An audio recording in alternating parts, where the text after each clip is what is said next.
So, what's up mga ka-agri? So, ayun po. Kakasalan ko lang po nung October 25, Sabado. Pero ngayon po ito, napansin ko sa aking incubator.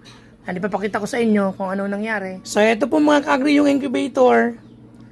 So, STC 1000. Ngayon kung makikita nyo po, hindi na siya tumataas. So, 29.7.6 lang ganyan. Nagpapalit-palit lang po. So, ibig sabihin po, sira na tong ating thermostat. So ito kasing thermostat na to, ito yung 100 plus lang po ang presyo.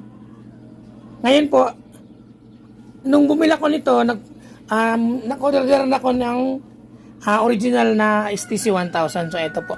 So stock na, in-stock ko na lang po dito. So parang spare. So lagi lang po nandito. In case pong masira yung thermostat nito, so may pangpalit po tayo. So ito po yung original na STC 1000. So worth 500 plus po ito nung in-order ko. So paano nyo po malalaman na original? So ang original po na STC 1000 ay meron po siyang nakalagay na guide. So ito po yung sa indicator ng temperature ay pang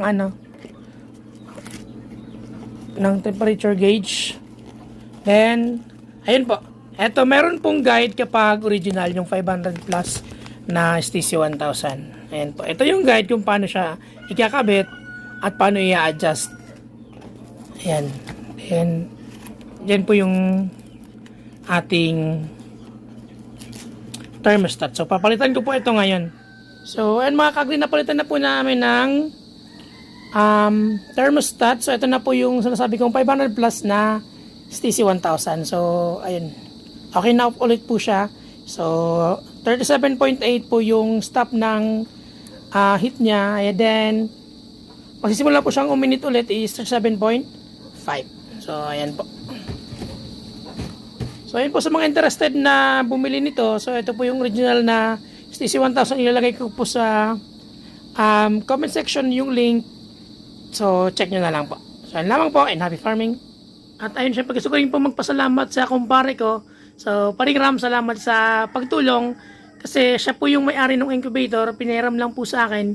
So, nung tinanong ko siya kung paano siya palitan, ayun, mga ilang minuto nandito na po siya. So, siya talaga yung nagpalit at nag-set up ng thermostat. So, maraming salamat. God bless. So, ayun mga ka-agri, wag po natin kalimutang mag-heart, follow, share, and subscribe. Thank you for watching.